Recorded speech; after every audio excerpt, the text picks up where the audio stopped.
하나보다도 둘, 둘보다도 셋, 셋보다도 넷, 넷보다도 다섯, 크리스마스 아침이 되면은 빛이 충만하게 될 것입니다. 아기 예수의 오심의 사건이 그렇고, 그래서 지난주에 보았던 것처럼 아기 예수의 오심으로 이 땅에 하나님의 나라가 임했고 그 통치가 확산되어 가고 있는 것을 보게 됩니다. 그런데 그 하나님의 나라가 이 땅 가운데서는 어떻게 확산되어 가고 있습니까? 어떤 교회 목사님이 교회를 개척하는 과정에서 있었던 이런 간증을 들려주셨습니다. 인천 변두리 소위 달동네에서 아내와 함께 천막을 치고 이곳 주민과 함께 복음을 위해 살겠다라고 하는 다부진 각오로 개척을 시작을 했는데, 다들 열악한 환경에서 살아가는 것을 보면서 이들에게 먼저 위로를, 그리고 치유를, 회복의 은총을 먼저 주는 것이 필요하겠다, 이런 생각이 들었더랍니다. 그래서 매일 은사 집회하고 매일 성령의 역동성을 구했더니 병자도 낫고 문제가 해결되면서 여러 가지로 변화들이 나타나는 것을 보게 됐습니다. 놀라운 기적을 보면서, 그런데 이상한 것은 그런 역사가 일어났음에도 불구하고 사람이 변하지를 않더라는 거예요. 오히려 시기와 반목, 그리고 분열의 뼈아픈 경험을 해야 되었습니다. 그러니 교회 개척한 지 얼마 되지 않은 이런 상태에서 얼마나 고민이 되었겠습니까? 그래서 어느 날부터 사복음서를 붙잡고 말씀을 묵상해 나가기 시작하는데, 거기서 지금까지 흔히 읽었을 그런 단어인데 갑자기 어떤 단어가 눈에 확 들어오더라는 겁니다. 그게 뭐였냐면은 가르침이라는 단어. 예수께서 가르치셨다. 예수께서 말씀을 가르치셨다. 그러더라는 거예요. 개척 초기에는 기적 또는 이적과 기사, 이런 단어들이 먼저 들어오더니 그래서 치유 목회를 시작을 했는데, 그래서 성경을 본격적으로 읽어가기 시작하면서 가르침, 가르쳤다라고 하는 단어가 등장을 하면 동그라미를 치면서 표시를 해보기 시작을 했습니다. 그래서 나중에 종합해 보니까 가르침, 가르쳤다, 이런 내용을 담고 있는 단어가 기적과 이사 또는 이적, 이런 단어들보다 훨씬 많이 등장을 했는데 무려 9배가 더 많더라는 겁니다. 그러니 뭐예요? 성경에 나타난 기적과 이적, 이것은 하나님의 말씀이 선포되는 과정 중에서 그 말씀을 확증하기 위한 하나님의 도구로 이 땅 가운데 이루어진 것이더라, 그런 얘기였어요. 그래서 그는 여기에서 바로 왜 사람이 안 변해나, 왜 안 되는가에 대한 해답을 얻게 되었고, 그래서 매일 은사 집회하고 매일 성령의 역동성을 구했지만 그 말씀을 가르치고 그 말씀으로 양육하고 그 말씀으로 피차에 살아갈 수 있는 방법들을 가르쳐주지 않았더라는 거예요. 그래서 이게 아니다라고 알고 새롭게 목회에 도전을 해가면서 이제 본격적으로 그 달동네에서 가르침의 사역, 제자 양육, 그래서 지금은 그 교회가 한국에서 제자 양육 또는 훈련을 통해서 성장한 대표적인 교회로 자리매김하고 있는 것을 보게 됩니다. 그렇죠? 복음서에서 이 가르침의 사역이 어떻게 그렇게 놀라운 역사를 이룬 것일까? 근데 그래 놓고 보니까 성경은, 특별히 요한복음 같은 경우는 아예 그렇게 시작하고 있습니다. 태초에 무엇가 있다고요? 말씀이 있었다고. 근데 1장 14절에 보니까 그 말씀이 육신이 되어 우리 가운데 오셨다고. 그러니 그분이 말씀으로 오셨는데 이 땅 가운데서 주로 하실 일이 뭐였겠습니까? 바로 말씀을 전하는 일이죠.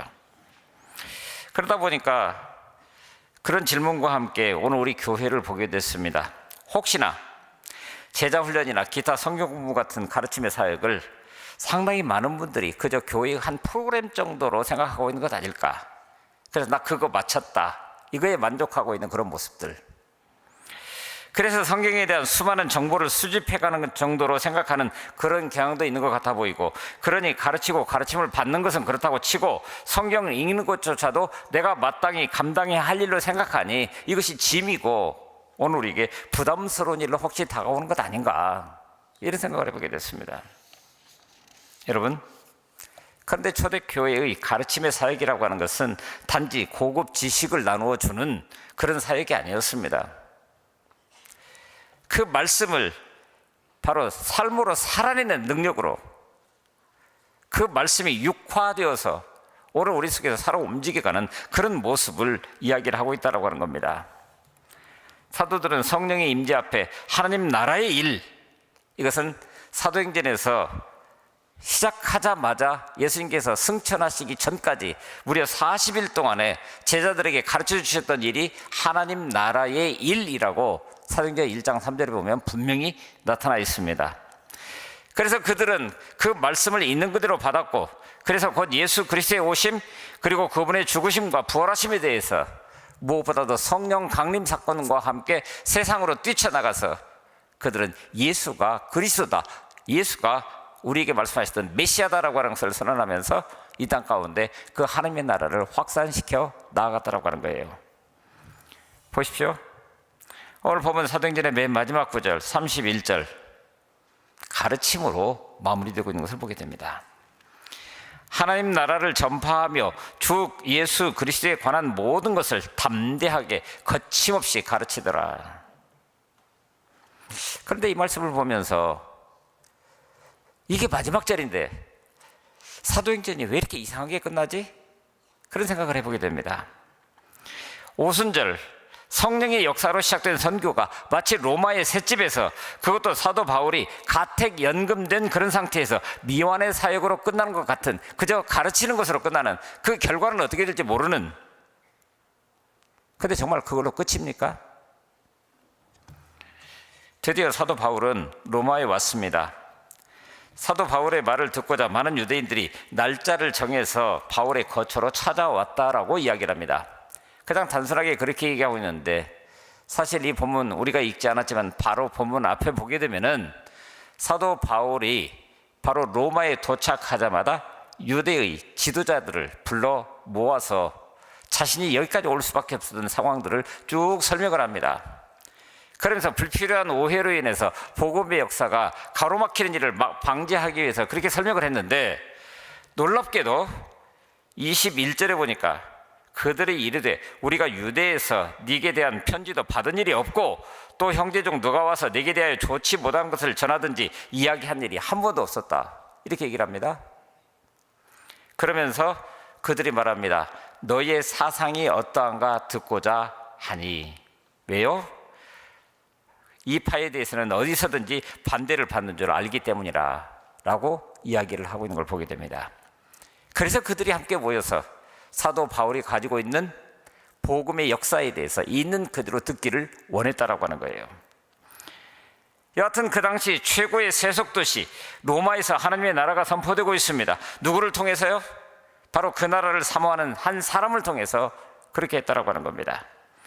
하나님의 나라를 사모하는 사람이 도대체 어떤 사람입니까? 1990년도에 노벨 평화상 후보에 올랐던 소우 엘레나라고 하는 분이 계십니다. 그분의 별명은 노인의 어머니입니다. 그는 세계적으로 양로원 시스템을 새롭게 했다는 평가를 받았고, 그래서 그것이 노벨상 후보에까지 오르도록 했다라고 말합니다. 그런데 여러분, 세계에 있는 양로원 시스템을 새롭게 했다라고 하는 것이 뭐 얼마나 그렇게 큰 영향이 있어서, 그래서 그분의 사적을 한번 좀 찾아봤습니다. 그랬더니 이분은 본래 하나님께 헌신하고 중국으로 가서 중국 선교사로 일했던 분이었습니다. 힘써서 중국 선교사로 사역하고자 했는데 그만 폐결핵에 걸려서 각혈을 하는 단계까지 갔습니다. 자, 그런 단계 같으면 보통 사람들은 어떻게 합니까? 하나님, 도대체 어떻게 내게 이런 병을 주십니까? 중국으로 불러놓을 때는 언제고 이 일을 못하도록 이렇게 하십니까? 라고 원망으로 가득 찬 그런 음성으로 함께 하나님 앞에 섰을 것인데, 근데 그는 조용히 기도하면서 이렇게 기도합니다. 하나님은 지금 제게 무엇을 원하시는 겁니까? 폐결핵을 앓고 각혈을 하고 있는 이런 상태 가운데서 하나님은 내게 무엇을 하시기를 원하시는 겁니까? 그래서 그 기도 끝에 그는 결국 중국 사역을 마무리 짓고 고향으로 돌아오게 됩니다. 고향에는 아버지가 유산으로 물려준 넓은 불무지가 있었습니다. 쓸모없는 땅으로 있었지만은 이걸 개간해서 농사를 짓습니다. 거기서 수확한 것으로 중국 선교사들의 선교비를 보냈습니다. 왜요? 자기 대신 그 일을 하고 있으니까. 그런데 농사하다가 추수하고 탈곡하던 중에 탈곡기에 손이 끼는 바람에 손이 부러졌고 그로 인해서 결국 오른손을 자를 수밖에 없는 그런 상황까지 갔습니다. 어떻습니까? 중국 선교를 그만두게 하더니 중국 선교를 지원하는 일까지도 이제는 어려워진 그런 상황이 됐습니다. 하나님, 어째서 이런 일이 있는 겁니까? 이렇게 원망하고 하나님 탓할 수도 있는 그런 상황이었는데 그때에도 겸손하게 기도하면서 이렇게 기도합니다. 하나님, 지금 제가 손이 하나 없는 이 상태에서 무엇을 하기를 원하십니까? 지금 결국은 농사를 더 지을 수 없다라고 하는 판단에 그 땅에다가 이제는 양로를 짓고 노인들을 위로하는 사역을 시작을 했습니다. 이것이 성공적으로 확장되면서 세계적인 유명한 양로원이 되었고 그 양로원 시스템을 중심으로 해서 세계의 양로원 시스템을 바꾸어놓았다고 하는 평가를 받을 만큼, 그래서 노인의 어머니라고 하는 사랑스러운 칭호를 받게 되었고 결국은 노벨 평화상 후보에까지 오르게 되는 그런 역사를 이뤄냈다라고 이야기를 합니다. 그는 결코 여권을 세탁하지 않았습니다. 자신의 상황을, 그리고 지금 현재의 위치, 이런 것들 고려하지 않았습니다. 단지 그 상황 속에서 주님, 지금 내게 무엇을 하기를 원하십니까? 지금 내게 원하시는 것이 무엇입니까? 그 뜻을 추구하면서 나아가기를 원했다라고 하는 겁니다. 사도 바울이 그랬죠. 그런 평상시의 소원을 가지고 있었습니다. 사도행전 19장에 보게 되면은 이 일이 있은 후에 바울이 마게도냐와 아가야를 거쳐서 예루살렘에 가기로 작정하여 이르되 내가 거기 갔다가 후에 로마도 보아야 하리라. 로마도 보아야 하리라. 사도 바울은 마음속에 늘 로마에 가서 복음을 전하고자 하는 꿈을 가지고 있었습니다. 그러므로 늘 로마를 마음에 품고 있었습니다. 하나님께서 그 꿈을 이루어 주십니다. 사랑하는 성도 여러분, 오늘 우리는 어떤 소원을 가지고 있습니까? 만약에 하나님이 내 소원이 뭐냐라고 물으신다고 한다면 우리는 뭐라고 대답할 수 있습니까? 그것이 하나님이 기뻐하시는 일이라고 한다면 하나님은 그 소원을 이루어 주실 것입니다. 그리고 이루어 가는 그 과정을 인도해 가실 것입니다. 보십시오. 사도 바울이 1지 3차 전도여행을 다 마무리 짓고 이제 마지막으로 예루살렘으로 돌아가기를 원합니다. 그런데 주변 사람들이 말립니다. 가면 당신 죽는다고.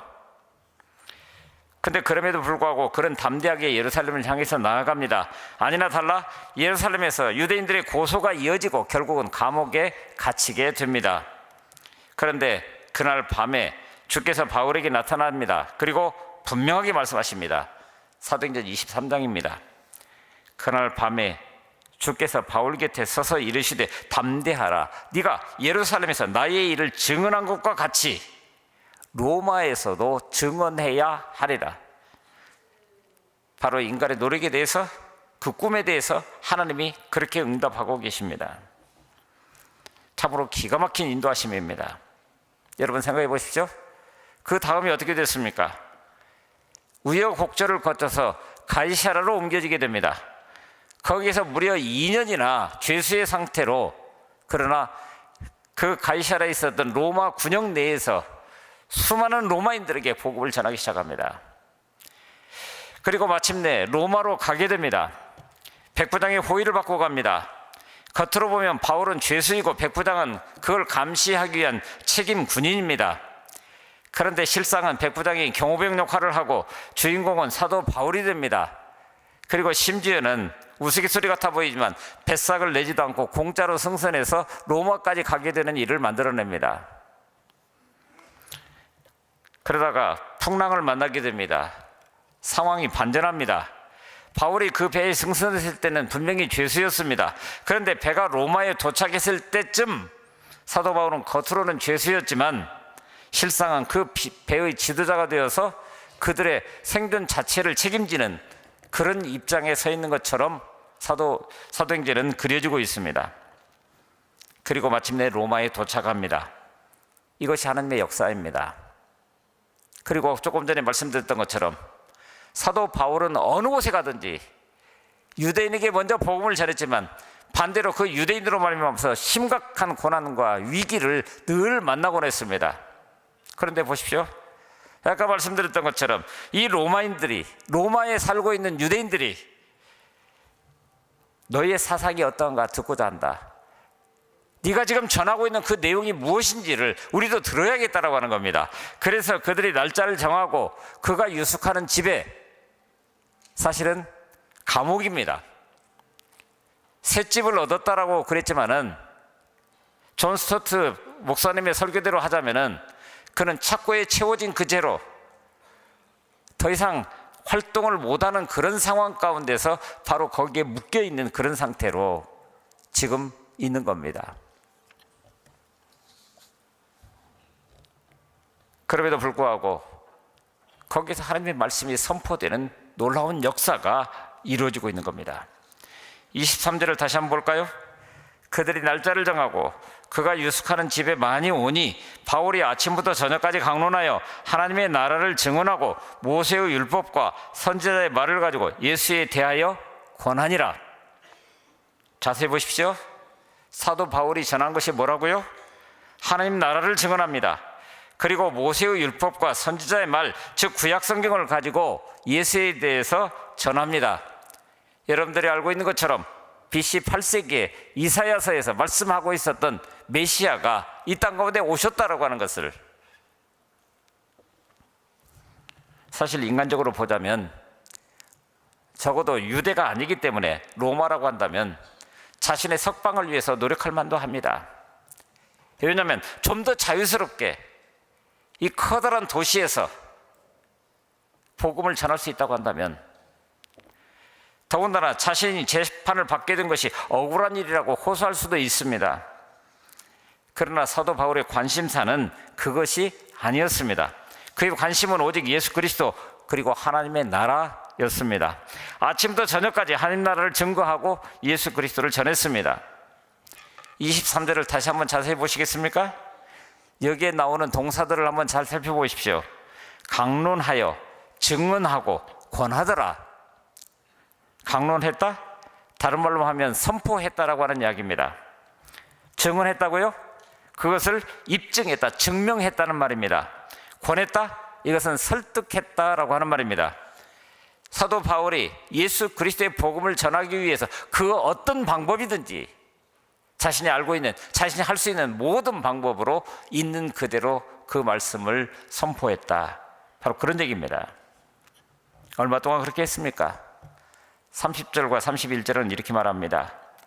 사도 바울이 온 이태를 자기 셋집에 머물면서, 온 이태를, 이것은 하나님의 약속의 성취입니다.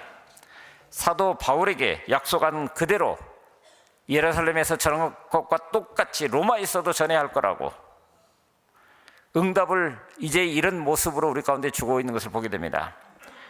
더 넓게는 사도행전 1장 8절에서 성령이 너희에게 임하시면 너희가 권능을 받고 예루살렘과 온 유대와 사마리아와 땅끝까지 이르러 내 증인이 되리라. 그 말씀을 마음에 새기고 땅끝까지 나아가기 위해서 로마에 가야 했습니다. 그리고 실제로 로마에 왔습니다. 그리고 로마에서 복음을 전합니다. 여러분, 로마가 마지막 그의 결정지입니까? 아니요. 그는 나중에 감옥에서 2년 뒤에 풀려나게 됩니다. 그런 상황이 되었을 때 그는 바로 그 사이에 복음이 선포됨으로 로마 교회가 든든히 세워져 가고 로마 교회의 후원을 얻어서 그 당대의 땅끝이라고 표현되어 있었던 지금의 스페인 지역 다시스라고 하는 곳에 가서 복음을 또 전하게 됩니다. 그리고 이태 후에 AD 64년에 그가 참수형을 당해서 순교하게 되죠. 마지막 순간까지 로마에 가고자 했던 것도 땅끝까지 가서 예수 그리스도의 증인 되기를 마음에 사모하면서 일관되게 그 방향을 향해서 여기까지 왔다라고 하는 거예요. 하나님은 복음에 붙들려 있는 사람에게는 복음을 전할 수 있는 환경을 만들어 주시는 분이십니다. 사도 바울이 과연 로마에 가면 그렇게 많은 사람에게 자유스럽게 복음을 전할 줄 짐작이나 했겠습니까? 바울도 몰랐을 겁니다. 그러나 그 환경을 만들어 가시는 분은 하나님이십니다. 그래서 죽으려 가는 줄 알았던 그 길에 마음껏 복음을 전할 수 있는 환경을 만들어 주셨고, 비록 죄수의 몸으로 갔지만 로마의 감옥이 아닌 감옥, 셋집에서 따로 유하면서 그러나 구속되어 있는 그런 상태 가운데서 자기에게 다가올 수 있는 사람은 비록 자기는 로마 시내로 활보하면서 거기 가서 복음을 전할 수 없었지만 오고 있는 사람 모두를 향해서 말씀을 전할 수 있었던 그런 역사를 이루어내고 있는 겁니다. 여러분, 여기 다메섹 도상에서 예수 그리스도를 만나서 변화된 한 사람의 가치가 보이십니까? 어떻게 보면 이 사람은 틀림없이 복음에 부담을 주는 사람이었습니다. 핍박자였고 우리와도 너무나도 먼 길을 가는 삶처럼 보이는, 그러나 그 역시도 하나님 앞에 붙들림 받은 인생이었다라고 하는 것. 그러므로 그 하나님의 사랑 앞에 세워진 한 사람의 가치는 우리의 짧은 생각으로는 담아낼 수 없을 만큼 놀라운 축복의 역사를, 그 길을 만들어내고 있다라고 하는 겁니다. 그래서 어떤 학자는 사도행전에 크나큰 두 가지 사건이 나타나는데, 하나는 오순절 성령 강림 사건이고 다른 하나는 사울이 예수님을 만나 회심한 사건, 그래서 바울이 되어서 이방인을 향해서 나아간 그 사건. 그래서 또 다른 신학자는 이 놀라운 변화를 이렇게 적고 있습니다. 그리스도께서 사울을 바울로 바꾸셨다.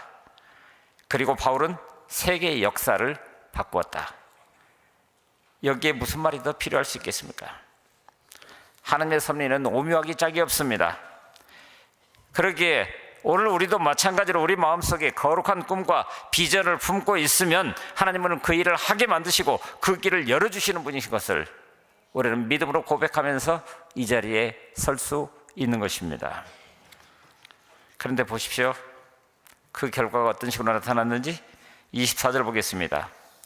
그 말을 믿는 사람도 있고 믿지 아니하는 사람도 있어. 여러분, 이 말씀이 우리에게 무엇을 지금 이야기를 해주고 있습니까? 그 말을 믿는 사람도 있고 믿지 않는 사람도 있다고 그랬는데, 오늘 우리 눈에 보기에는 어떤 것이 먼저 우리 눈에 들어옵니까? 믿는 사람입니까? 믿지 않는 사람입니까? 놀랍게도 복음을 듣고 깨닫는 사람에게만 복음은 복음일 수 있는 겁니다.